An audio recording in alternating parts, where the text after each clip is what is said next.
Uma realização BIOS, pesquisa, avaliação e desenvolvimento humano no trabalho.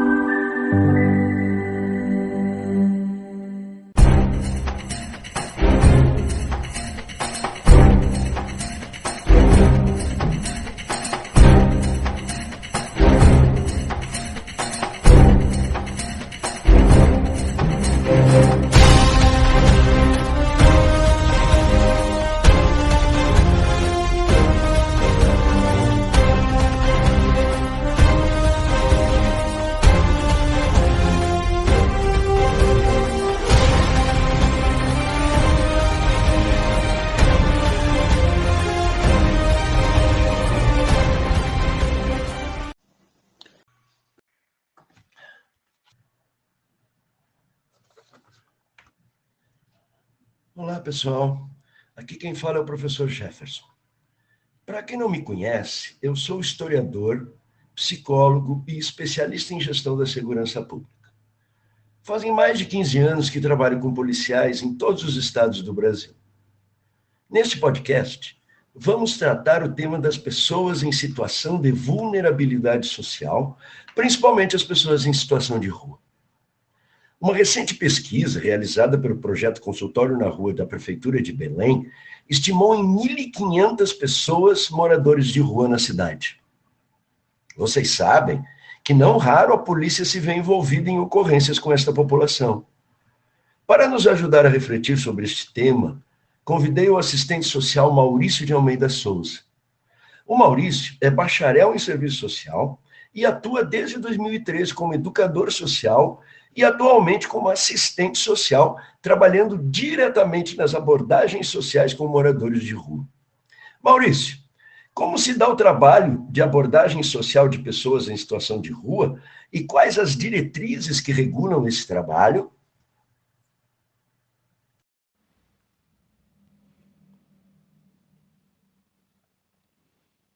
Olá, Jefferson. Primeiramente, eu gostaria de agradecer pelo convite para participar desse podcast e poder tratar desse tema que é tão complexo e que põe em evidência as desigualdades sociais e como elas atingem determinados públicos socialmente vulneráveis. Acho importante começarmos a conversa entendendo que é a situação de rua. Para isso, temos o Decreto Federal 7.053, de 2009, que institui a Política Nacional para a População em Situação de Rua e que diz: considera-se população em situação de rua o grupo populacional heterogêneo que possui em comum a pobreza extrema, os vínculos familiares interrompidos ou fragilizados e a inexistência de moradia convencional regular, e que utiliza os logradouros públicos e as áreas degradadas como espaço de moradia e de sustento, de forma temporária ou permanente, bem como as unidades de acolhimento para pernoite temporário ou como moradia provisória. Então, de modo geral, as pessoas em situação de rua são vistas pela sociedade de maneira marginalizada e estigmatizada. É o senhor deitado na calçada com uma roupa esfarrapada, é o homem ou a mulher que ficam no semáforo pedindo esmola, são as pessoas que ficam pedindo em frente a bancos, comércios e mercados. Enfim, essas situações causam sentimentos ambíguos nas pessoas, de compadecimento e de desprezo diante daquela realidade. Ainda que existam diversos perfis bem distintos de pessoas nessa situação, o que torna ainda mais complexo o entendimento dessa realidade e as formas de atuar com esses indivíduos, mas lembrando que tratam-se de cidadãos de direito, como todos que vivem na nossa sociedade. Respondendo à tua pergunta com relação às abordagens e ao acolhimento, nosso trabalho é basicamente ir às ruas e identificar as pessoas que moram nelas, desde crianças até idosos, além dos casos de trabalho infantil. A partir daí, nos aproximamos para conversar e tentar entender o contexto, através do que a gente chama de escuta qualificada, para posteriormente, após conseguir construir um vínculo com o indivíduo, o que pode levar tempo, às vezes várias abordagens, e descobrir as suas demandas, encaminhamos para a rede de serviços, que pode ser da própria assistência social ou outras políticas, como saúde, educação, previdência. Nosso trabalho é a garantia de direitos através da oferta de acesso à rede de serviços e benefícios. Por isso, é primordial a articulação em rede com outras políticas, pois a assistência social não tem como dar conta sozinha de sanar as questões sociais, visto que isso exige investimento público em ações que visem reduzir as desigualdades. Algumas das demandas que mais aparecem nas abordagens são as questões de saúde, uso de substância psicoativa e documentação. A moradia é algo que também é solicitado, mas que acaba ficando em segundo plano por falta de políticas públicas de habitação, principalmente para esse público. Ao contrário do que a maioria das pessoas acredita, o uso de substância psicoativa não é o que leva as pessoas a essa condição, mas sim o que auxilia elas a sobreviverem nesse contexto, aguentando o frio, a fome e as violências que a rua impõe. Além disso, a dificuldade de acesso ao serviço de saúde faz com que boa parte dessas pessoas apresentem algum tipo de doença ou comorbidade. A questão da documentação, como RG e CPF, apresenta um abismo entre os indivíduos e os serviços, visto que geralmente é o básico para conseguir garantir o acesso e também é algo que esse público dificilmente tem, por diversos motivos, como não ter onde guardar, serem roubados constantemente e, ocasionalmente, acontece nas abordagens policiais o extravio de documentos, pois trata-se de uma prática vexatória utilizada por alguns agentes da segurança para inferiorizar esses indivíduos. A falta de documentação é algo que afeta essas pessoas de uma maneira muito simbólica, pois não ter documento é quase o mesmo que não ser um cidadão, não fazer parte da sociedade, visto que não conseguem ser identificados, muito menos acessar serviços e benefícios, inclusive na assistência social, pois é obrigatório ter documento para ir no albergue, por exemplo.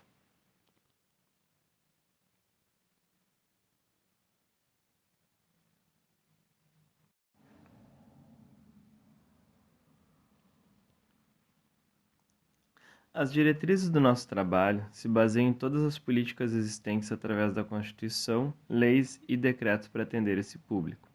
Por exemplo, a Constituição Federal de 88, no seu artigo 5º, determina que todos são iguais perante a lei, sem distinção de qualquer natureza. No artigo 203, diz que a assistência social é para todos que dela necessitarem, independente de contribuição social.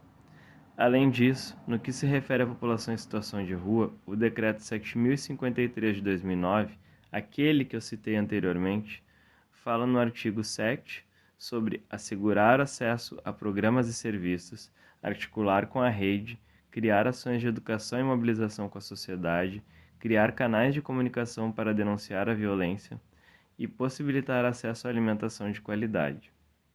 Gosto de citar a Declaração Universal dos Direitos Humanos, criada pela Organização das Nações Unidas, a ONU, órgão que rege a política dos países amigos internacionalmente, na qual o Brasil faz parte e que tem no seu artigo 25, inciso 1º, o seguinte dizer: toda pessoa tem direito a um nível de vida suficiente para lhe assegurar e à sua família a saúde e o bem-estar, principalmente quanto à alimentação, ao vestuário, ao alojamento, à assistência médica e ainda quanto aos serviços sociais necessários. E tem direito à segurança no desemprego, na doença, na invalidez, na viuvez, na velhice ou noutros casos de perda de meios de subsistência por circunstâncias independentes da sua vontade. Gostaria de fazer aqui uma observação, pois a situação de rua é um reflexo das desigualdades existentes na nossa sociedade, causada por circunstâncias que independem da vontade dos indivíduos, exatamente como diz a declaração. Temos também a LOAS, Lei Orgânica da Assistência Social 8.742 de 1993, que diz que a assistência social é um direito do cidadão e dever do Estado. Ela fala no artigo 23 sobre a criação de programas de amparo às pessoas em situação de rua. Além disso, temos o SUAS, Sistema Único de Assistência Social, inspirado no SUS, o Sistema Único de Saúde, que determina a existência de uma rede de serviços que atendam a população de forma interdisciplinar, dividindo as situações por complexidades. Para vocês entenderem, a assistência social é dividida entre baixa, média e alta complexidade. Esses níveis são determinados conforme a situação socioeconômica, relações familiares, entre outras coisas, que compõem a conjuntura do indivíduo, né? O CRAS, que é um dos serviços mais conhecidos da assistência, é considerado de baixa complexidade. As pessoas em situação de rua se enquadram na média, Já a alta complexidade são os serviços de acolhimento, como abrigos.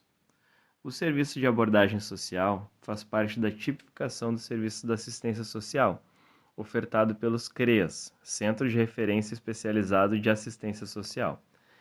É como se fosse um CRAS, porém atendendo casos de média complexidade.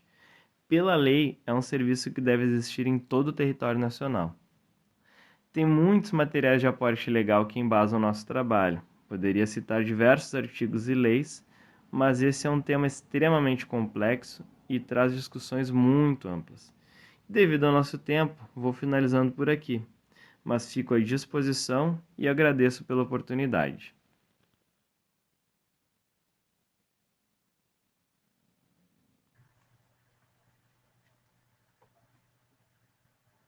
Desde março de 2021, que o governo do estado está cadastrando pessoas em situação de rua para acolhimento em locais específicos. O governador visitou a Escola Estadual Lauro Sodré, em Belém, para verificar em loco as instalações. Aspas. É fundamental a solidariedade de todos. Da mesma forma que nos unimos o ano passado para ajudar pessoas em situação de rua que estavam alojados no Mangueirão, Estádio Olímpico do Pará, agora estamos iniciando este mesmo serviço na Escola Lauro Sodré. Aqui funcionará a central de triagem e de cadastros. E daqui estaremos deslocando para outras 2 escolas que servirão de abrigo. Portanto, a partir dessa sexta-feira, às 9 da manhã, todos os que estão em situação de rua já poderão se deslocar para cá, para ter atendimento médico e psicossocial, e possam ser encaminhados aos abrigos permanentes, onde ficarão durante esse momento de pandemia, informou o governador. Nesta ação, além das várias secretarias, a PM foi convocada, mostrando claramente que a corporação tem, sim, uma missão social de amparo a estas pessoas em situação de vulnerabilidade. Esse trabalho aproxima a polícia desta população, estabelecendo uma relação de confiança, que seguramente reforçará a segurança nas ruas.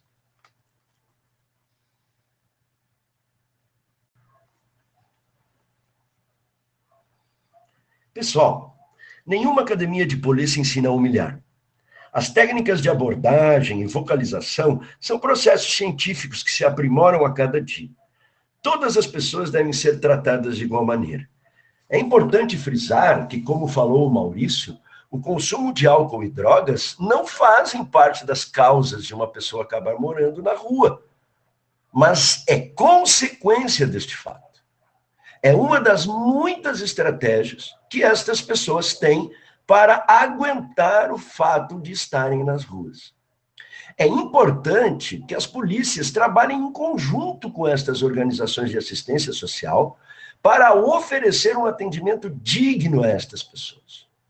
Políticas públicas, como os territórios pela paz do governo do estado do Pará, são fundamentais para o atendimento de toda a população carente da cidade de Belém, seu entorno, incluindo aí as pessoas em situação de rua. Uma polícia próxima da população tem o dever de compreender os processos pelos quais uma pessoa acaba morando nas ruas e deve atuar juntamente com os organismos de assistência social para levar dignidade e cidadania a estas pessoas. Para terminar, eu queria dizer a vocês que ao longo desses 15 anos de trabalho com policiais de todos os estados do Brasil, eu já escutei muitas histórias onde um morador de rua acaba ajudando a polícia a prender estupradores ou ladrões. E também já escutei muitas histórias onde policiais acolhem pessoas de rua, levando a eles não só alimentos e roupas, mas cidadania, encaminhando para organizações de assistência social. Estas histórias não são apenas de iniciativa individual. Não raro, existiram e existem destacamentos da PM e ou delegacias que adotam moradores de rua, levando a eles dignidade e cidadania. Estas pessoas, como quaisquer outras, têm direitos. E cabe ao Estado, e portanto à polícia, como uma instituição do Estado, restaurar estes direitos para que elas tenham um mínimo de dignidade. Dignidade esta, que em muitos casos lhe foi tirada pela própria sociedade e às vezes pelo Estado. Por fim, gostaria de indicar a vocês 3 leituras.